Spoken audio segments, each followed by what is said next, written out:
Muchas gracias, José Luis.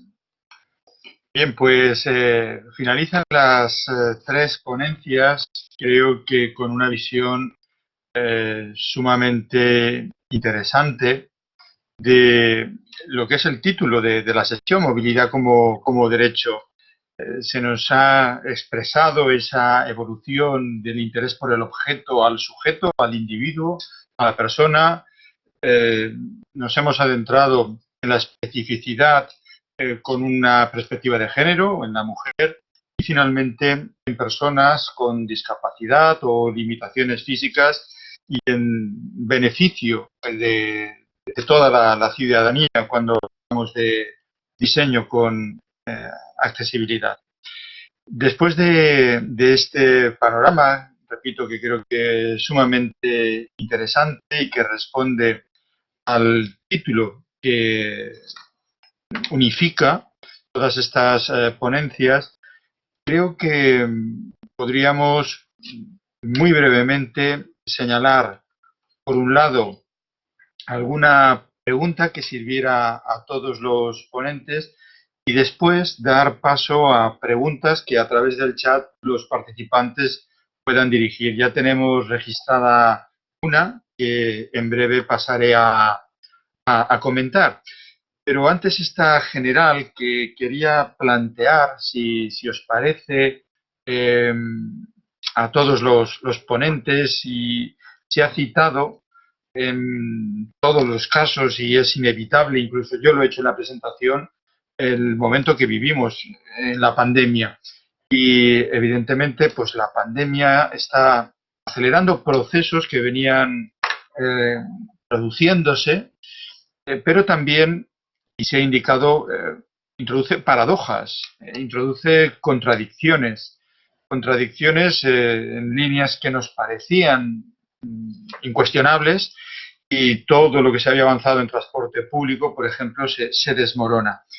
En este caso, en este punto en el que nos encontramos, es difícil saber lo que es coyuntural, lo que es estructural, y habéis expuesto interesantes estudios, muy interesantes.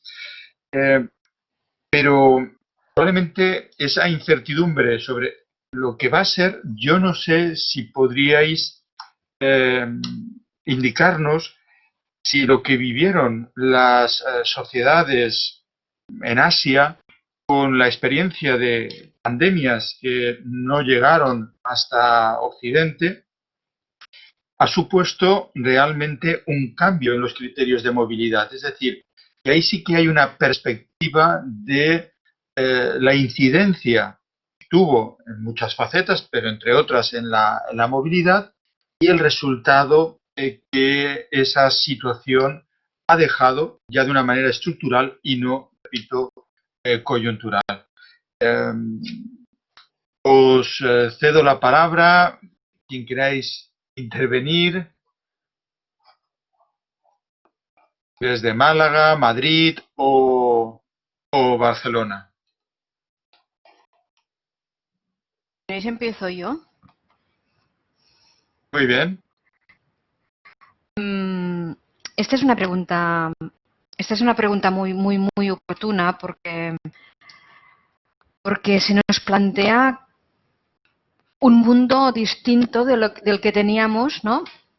hasta hace unos meses. Yo creo que la respuesta a esta pregunta dependerá de un hecho fundamental, que es ¿cuánto tiempo estaremos en esta situación anómala? Si el tiempo es unos pocos meses, creo que la repercusión va a ser poca. Si en cambio estamos más allá de unos meses, creo que va a tener repercusiones importantes, pero que esas repercusiones van a agudizar algunas dinámicas que ya teníamos en las ciudades. Y voy a poner dos ejemplos. Uno es el tema de la bicicleta en la ciudad, y podemos ampliarlo: bicicleta, patinetes y motos compartidas, ¿no? La utilización, lo han dicho las compañeras de Málaga, ¿no? La utilización de la bicicleta se ha incrementado más del 400%, pero el uso de la bicicleta en las ciudades ya venía siendo un fenómeno que se estaba incrementando en nuestras ciudades. Y nuestras ciudades están un poco retrasadas en este sentido, porque hay otras ciudades que esto ya lo venían asumiendo desde hace bastantes años. Otro elemento que me parece importante y que ya lo habíamos intuido antes de la pandemia y que ahora es un elemento que enalza, y lo ha dicho, me parece, el compañero de la ONCE, es esos elementos esos dinámicas de proximidad en las ciudades. Es decir, o esas dinámicas de proximidad que se reflejan a esa escala de barrio. Habíamos ya visto por distintas encuestas y por distintos estudios que se intentaba minimizar los tiempos de desplazamiento, porque el tiempo es un bien cada vez más escaso y no nos podemos permitir el lujo de derrocharlo en desplazamientos muy largos o en trayectos muy congestionados, que la congestión no es nada más que un incremento de tiempo en nuestros desplazamientos cotidianos. Y estas dinámicas, ¿no?, de proximidad y que apuntan a escalas de barrio, creo que la pandemia las ha consolidado, las ha hecho resurgir, las ha puesto en el punto central de muchas estrategias de vida cotidiana que se nos plantean en este periodo anómalo. Son dos ejemplos que me parece que tendremos que observar muy bien porque me parece que han surgido, se han potenciado para quedarse. Muchas gracias, Carmen. Sí, desde Málaga hablando. Soy Elvira. Muy bien, muy bien. Mira, pues estoy de acuerdo con lo que apuntaba Carmen. Realmente va a ser muy importante el tiempo en el que dure esta situación, porque si no la memoria es corta y puede ser que volvamos a situaciones más parecidas a la previa a la pandemia. Pero todo el tiempo que estamos pasando yo creo que está sirviendo de catalizador de muchos desarrollos, muchos cambios en los comportamientos de las personas, en volver a conocer, a caminar más, a conocer más el barrio, a conocer qué nos rodea. Muchas empresas están dejando de alquilar espacios que antes tenían dedicados a la oficina porque han visto que pueden teletrabajar y organizan el trabajo a días alternos y la misma mesa de trabajo lo utilizan indistintamente distintos trabajadores.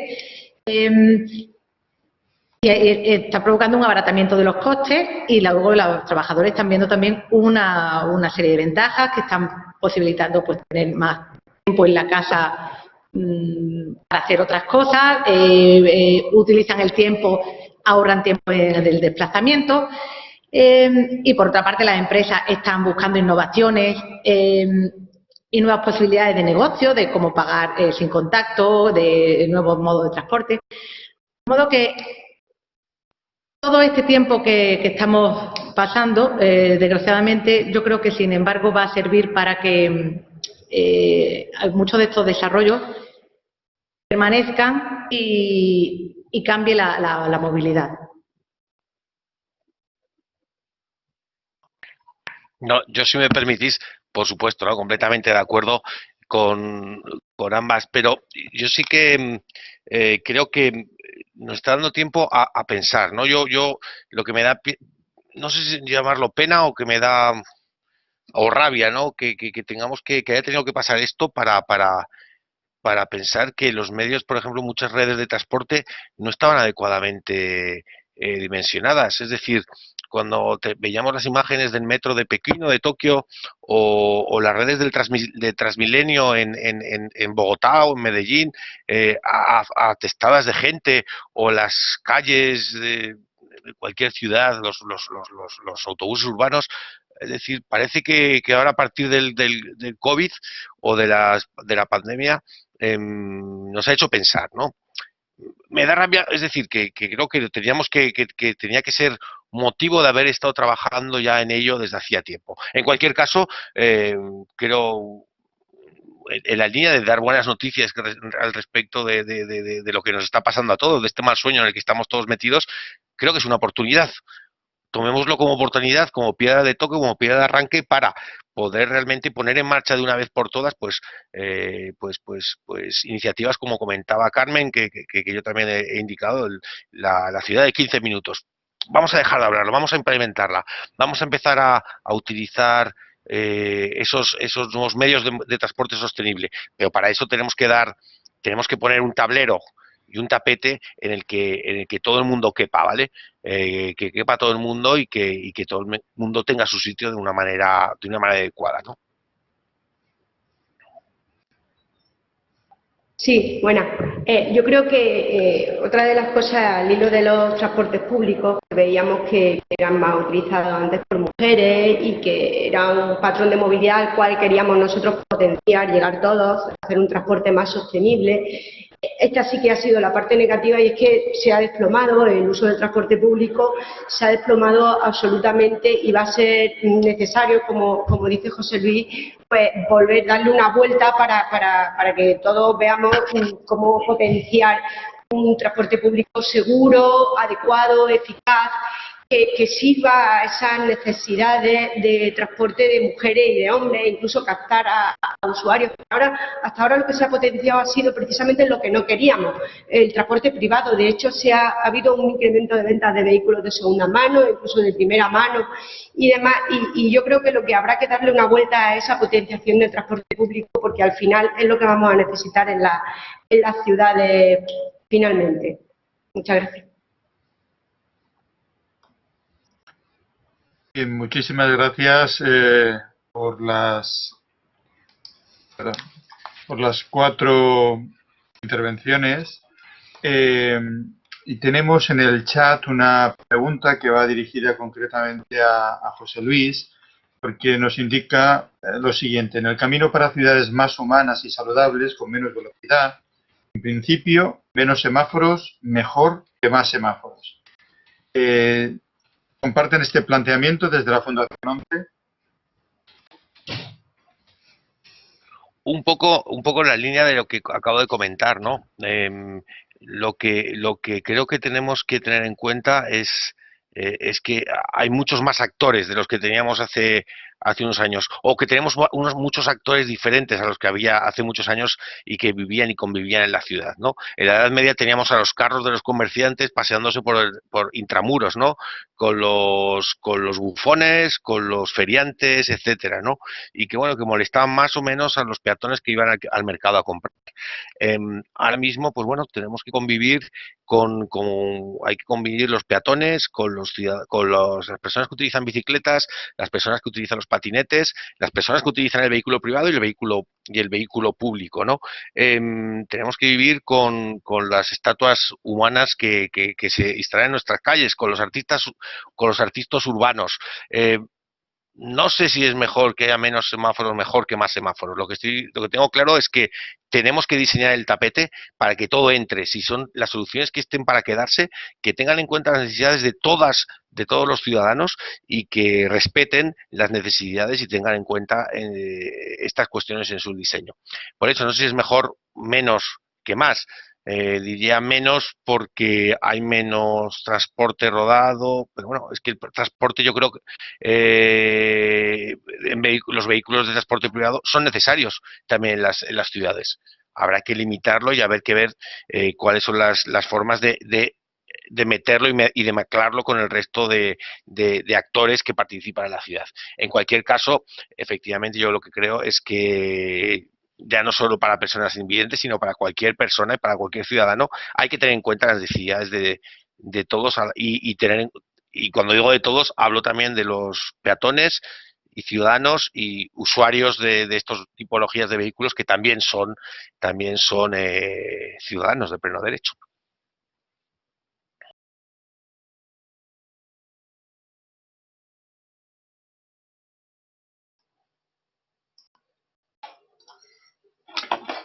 Muchas gracias, José Luis. Precisamente entra otra pregunta que va dirigida a ti. Nos indica que creen que podemos asegurar cómo serán las ciudades dentro de 30 años, y máxime con la edad de población prevista.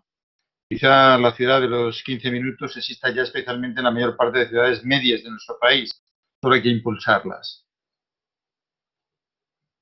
Pues posiblemente sí, posiblemente en esas ciudades medias de nuestro país están teniendo esa escala de barrio que demanda estos modelos de ciudades de los 15 minutos.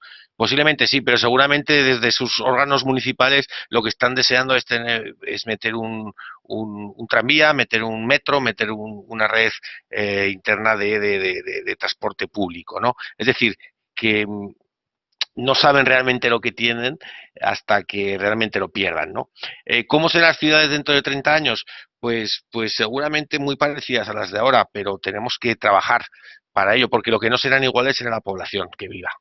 Dentro de 30 años, como os decía, muchos de los que estamos aquí tendremos más de 65 años, muchísima más gente tendrá más de 80 años, y no sé cómo serán, pero la forma de utilizarse o la demanda que tendrán esas personas va a ser diferente, con lo cual los que somos responsables de diseñar, de pensar en productos, entornos y servicios para la población, tenemos la absoluta necesidad, la absoluta responsabilidad de tener en cuenta las necesidades de ese perfil de población que ocurrirá dentro de 30 años. Muchas gracias, José Luis.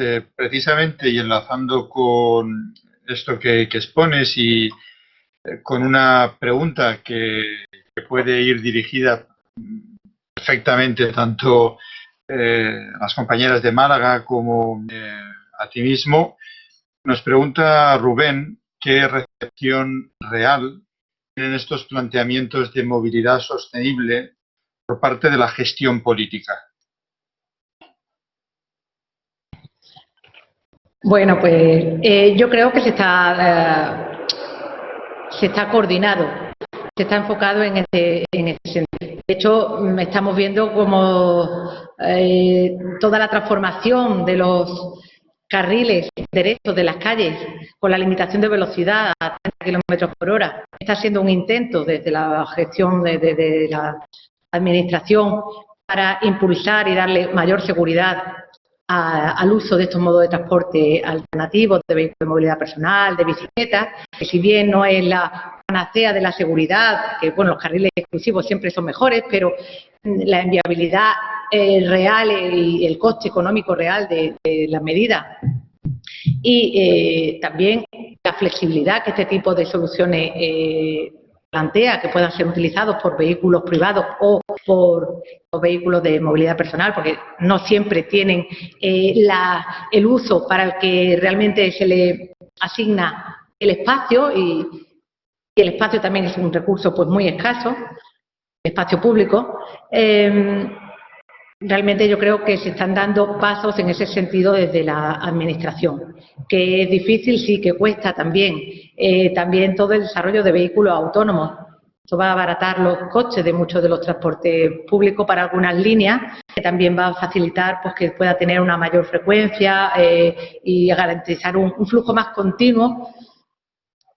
Y a medida que estos transportes públicos sean más fiables, se garantice una velocidad comercial, sean más efectivos y no se produzcan estas aglomeraciones, que además de ser inseguro, podemos decir, en este momento actual que vivimos, pero también es más cómodo, más confortable que en la situación normal que esperemos que vivíamos antes y que esperemos que próximamente volvamos a tener.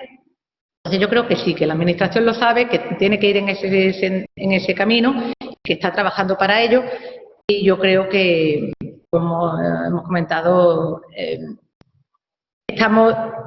este momento está haciendo que tengamos un revulsivo en el comportamiento de todos y, como no, la administración tiene que ser sensible a ello.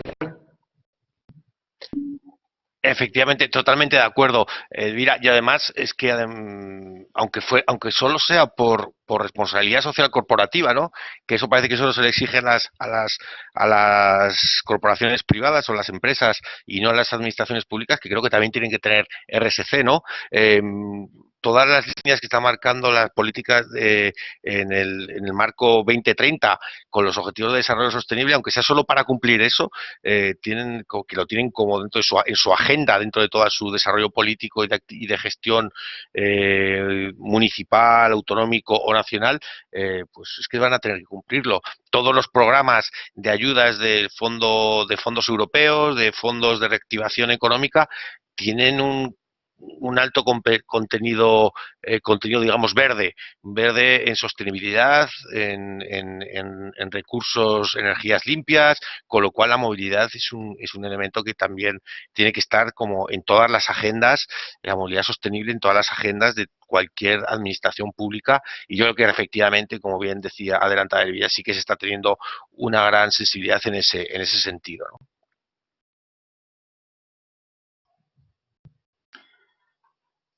Bien, pues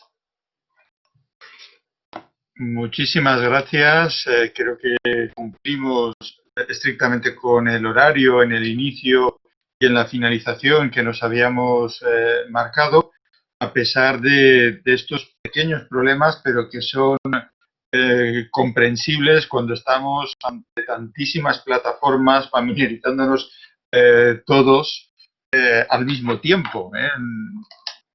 Es de agradecer el esfuerzo que se ha hecho. Yo creo que podemos dar por cerrado este encuentro, esta sesión, y simplemente me quedaría, además de agradecer a los ponentes, emplazar al público a las siguientes sesiones. Dedicamos los jueves de este mes a esta temática y el próximo jueves, día 12, publicaremos el videoensayo 7 Pasos, que ha sido galardonado con el premio de videoensayos CinemaWay, que tenía como lema Movilidad urbana en el cine. Se ha fallado ya el premio con un primer premio y 2 accesis, y el próximo jueves publicaremos en la cátedra Demetrio Ribes en nuestra web ese primer videoensayo. Y el jueves día 19 tendremos la última sesión del ciclo Movilidad en Transformación, con un bloque de conferencias titulado Movilidad en el Tiempo. Son ponencias con un carácter más histórico, pero que nos sirven también para poner perspectiva en la situación en la que nos encontramos. Estas ponencias estarán a cargo de la doctora Inmaculada Aguilar, Pilar Chías y Tomás Abad. Por mi parte, nada más. Espero que haya sido provechosa la sesión y tendremos también la oportunidad de analizar con más detenimiento estas ponencias cuando estén ya editadas y podamos colgarlas con el resto de la página web de la cátedra de Demetrio Ribes. Nada más, un abrazo y mucha salud para todos. Muchas gracias, igualmente. Venga, muchas gracias. Muchas gracias. Un abrazo, chao. Adiós. Adiós.